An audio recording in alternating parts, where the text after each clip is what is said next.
Esta es la charla de geometrización. La idea es dar algunas ideas acerca de cómo y por qué se hace una geometrización en un logo. Empecemos por decir que la geometrización es algo que no es nuevo. Aquí vienen los primeros intentos de geometrización por parte de Luca Pacioli. Estamos en el siglo XVI, en el Renacimiento. Y la idea es tratar de definir cuáles son las proporciones internas, por ejemplo, en las antiguas inscripciones de serifa del Imperio Romano. Más adelante, mucho más adelante, ya en el siglo XX, por ejemplo, aquí en el 50, en la escuela de Ulm, en Alemania, se trabaja ya con geometrizaciones completamente adrede, completamente estructuradas. Por ejemplo, el logo de Brown, esto es lo que ven aquí, es uno de los cuadernos de Ulm, que son cuadernos de 60, que en muchos sentidos no solo los cuadernos de gráfica, sino los cuadernos de diseño en general, marcaron la pauta para lo que es el diseño moderno. Este logo es un logo famoso precisamente porque es uno de los primeros logos, no solo que se usó, la marca Brown tiene toda una imagen corporativa, sino que además está todo el diseño industrial de la marca Brown es diseñado en la escuela de Ulm y por lo tanto en este momento son todos clásicos del diseño. Lo que ven ahí es una típica geometrización. Como ven, absolutamente todas las curvas, absolutamente todas las dimensiones están definidas. Por ejemplo, podemos ver en la U los dos círculos que representan en realidad la mitad de un cuadrado, y esos dos círculos que representan la mitad de un cuadrado son los círculos que se van a ir sumando uno por uno. También hay un tercer círculo que representa un tercio del cuadrado, como en la A grande, y ahí se ve claramente cómo cada uno de esos círculos define la línea, que sería una de las cosas más importantes que tienen las geometrizaciones. En primera instancia, digamos que en una geometrización no hay ninguna dimensión que quede al azar. Todas las dimensiones del logo, absolutamente, están definidas como múltiplos o como módulos de una parte del mismo. Las curvas están perfectamente definidas como secciones de círculo o espirales regulares. O sea, todas las curvas, por más que ustedes crean que son curvas muy, no sé, muy orgánicas, todas están perfectamente definidas y todos son reconstruibles y repetibles a partir de módulos en los que se insertan círculos o espirales regulares. La geometrización alcanza niveles de simetría que hacen que la composición gane unidad. ¿Para qué hacemos esto? Hacemos esto para que la marca en sí mismo alcance unos niveles de geometría que le va a ayudar en muchos sentidos a definir, por un lado, cuál es la marca, a tener carácter de marca, a que sea más recordable, a que sea más fácil de leer. Desde muchos aspectos la geometrización va a ayudar a la lectura de la marca. Permite además que el isotipo, al ser modular, sirva como una base para el lenguaje estético, que es en última instancia lo que se está buscando cuando uno define el branding en general. O sea, generar un lenguaje estético que ayude a la marca. Le vamos a poner un ejemplo aquí, bueno, varios, sin embargo voy a empezar por este un poco más detallado para que ustedes vean. Por ejemplo, este es un logo que tuve que hacer por ahí. Y tendríamos que trabajar el matambre. Y matambre era una carnicería, por decirlo así. Así es que aquí ven bocetos en general, ideas que salen. Mucho tiene que ver con referenciales, otro tiene que ver con ideas propias. Si, digamos, escogemos alguno de ellos, por ejemplo este de aquí, y entonces vamos a pasar a un proceso de geometrización. En primera instancia, pues se trabaja a mano alzada y se define que más o menos eso es lo que nosotros quisiéramos que estuviera en el isotipo. Llevamos ese isotipo a una cuadrícula y en función de esa cuadrícula, en este caso, se pueden usar varios tipos de retículas como base de una geometrización. En este caso estamos usando una cuadrícula completamente aritmética, eso significa que todos los campos son exactamente iguales. Se pueden usar retículas geométricas o retículas polares. Las geométricas pueden tener proporciones, por ejemplo, áureas o Fibonacci. Y las polares son generalmente basadas en los círculos. También podríamos usar una retícula basada en triángulos o basada en hexágonos. En este sentido es libre cuál retícula usar. Vamos a usar en primera instancia en este ejemplo una retícula aritmética básica al cuadrado que nos permite hacer un ejemplo bastante simple. Vamos a empezar, por ejemplo, con esta parte, la parte del cuerno, en este caso el cuerno izquierdo. Vean que lo que hice aquí fue simplemente dividir cada uno de esos cuadrados que me convenía, y ahí es donde uno empieza a tomar decisiones. Un proceso de geometrización es un proceso de decisiones que toma el diseñador en función de cuáles puntos tomar. Pude haber tomado otros, no necesariamente estos, pero ahí uno va corrigiendo. Siempre es un asunto de ir corrigiendo el resultado de modo que se parezca a lo que uno tenía previsto. Por ejemplo, voy a empezar con una línea aquí a medio cuadrado, subo hacia ese absoluto, digamos, esquina superior, bajo a la mitad del otro cuadrado, defino que voy a terminar medio cuadrado antes. Esto lo pude haber definido de otro modo, en este caso lo definí así. El grueso del cuerno va a ser medio cuadrado, eso lo acabo de definir. Y aquí, por ejemplo, subo hasta este punto específico. Vean que no subo hasta el otro, porque pensándolo ya, y esto también es un asunto posiblemente de experiencia, si yo subo hasta el otro, las dos líneas del cuerno se van a hacer tan delgadas que posiblemente se pierdan cuando se haga más pequeño. Me devuelvo y termino el cuerno como era de esperar. Esta sería la geometrización de esa parte del logo. Como ustedes ven, digamos, cubre esta parte. Es obvio entonces que la otra parte va a ser igual, porque la idea inclusive es favorecer la simetría en todo lo que pueda. Así es que simplemente me paso al otro lado y hago una reflexión especular de la misma composición. Ya tengo los dos cuernos bastante, digamos, anclados en esta cuadrícula, y lo que vamos a seguir ahora es en el cráneo. Vamos a ver, podemos seguir hacia allá, suena muy coherente. Y usamos un cuadrado así de lado para usar esa parte de la sombra del cráneo. Bajamos y aquí tenemos que trabajar con el ojo. Ven que esa parte del ojo está en negativo. Al trabajar con el ojo, pues hay que empezar a discutir cuál parte es. En realidad esta parte es, como les digo, esto es un proceso de decisiones. De hecho, ahora les voy a mostrar que esta decisión se pudo tomar de otro modo, pero empecemos por esta. Voy a cruzar para acá. Como ustedes ven, en la media diagonal del cuadrado, bajo con otra y he definido una proporción posible para ese ojo. Me retiro prácticamente a la mitad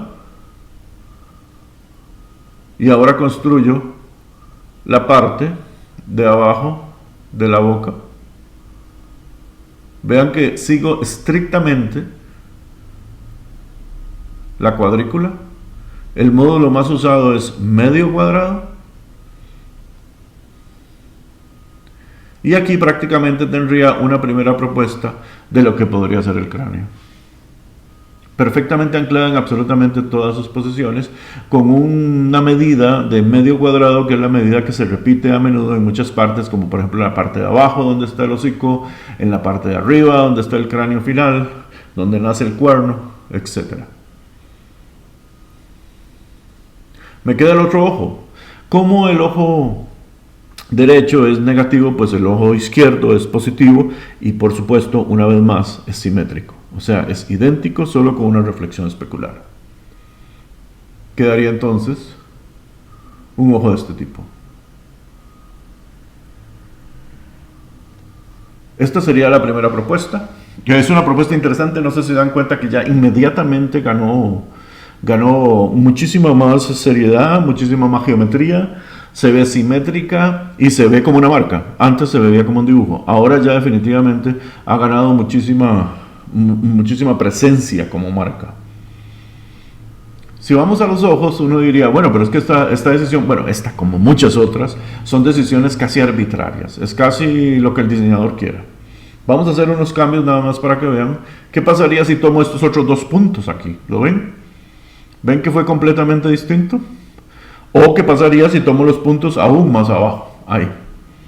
Es completamente distinto. Posiblemente lo que uno termina haciendo, como van a ver aquí, es que uno termina comparando las tres. ¿Ven?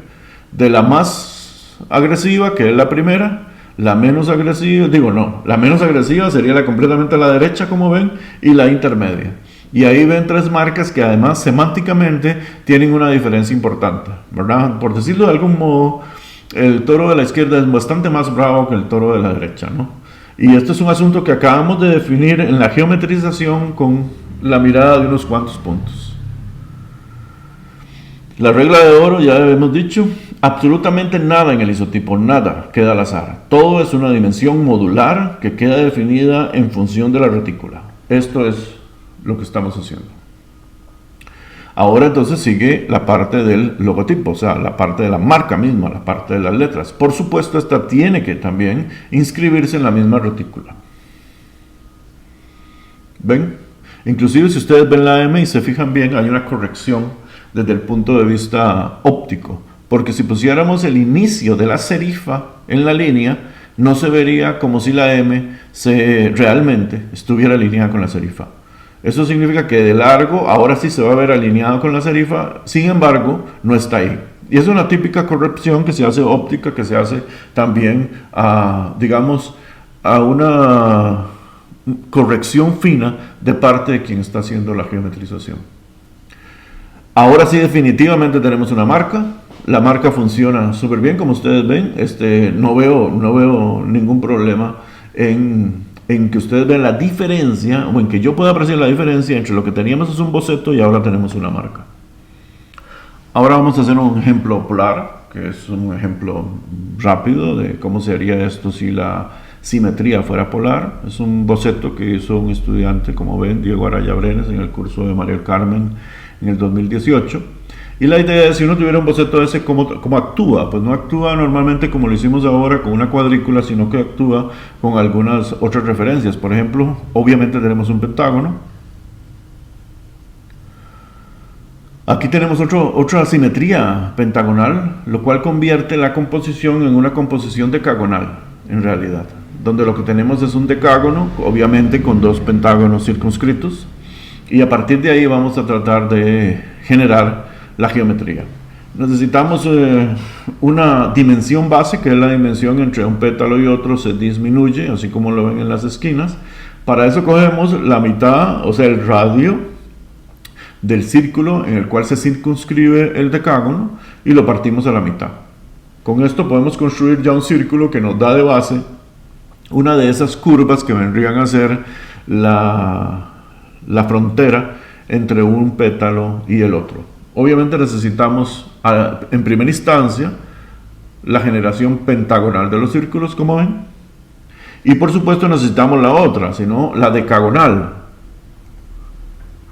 A partir de esta geometrización polar podemos entonces construir o empezar a construir el pétalo.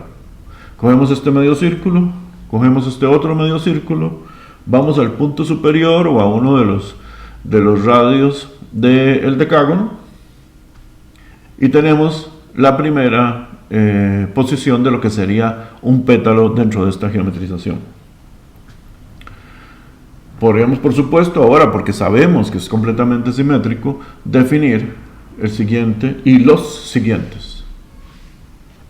Y tendríamos el primer enfoque de cómo podría ser este isotipo, esta marca, en función de este boceto que hizo el estudiante. Aquí el problema es que obviamente necesitamos un espacio negativo para separar, y ese espacio negativo también debe ser anclado. Para eso entonces empezamos a subdividir la dimensión, como pueden ver aquí. Hacemos esto, subdivisiones del cuadrado, hasta que llegamos a un espacio donde creemos que sería el espacio correcto.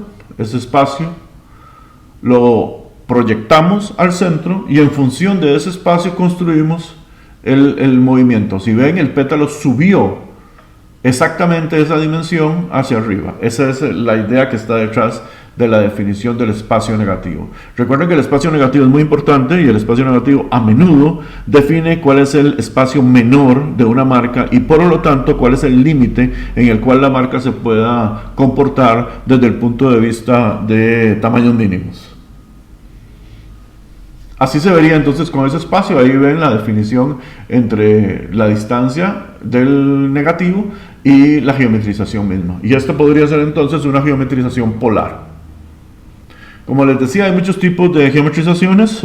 Vamos a ver un par de ejemplos que me parecen interesantes, nada más para que ustedes vean que esto se usa a alto nivel. En este caso vamos a ver la geometrización de un par de botones o iconos de Apple.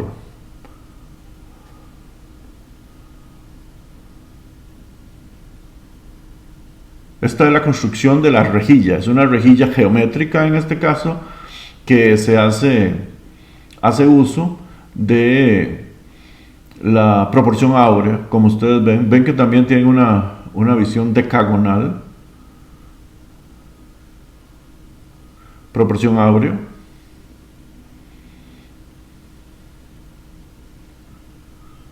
Raíz de 2.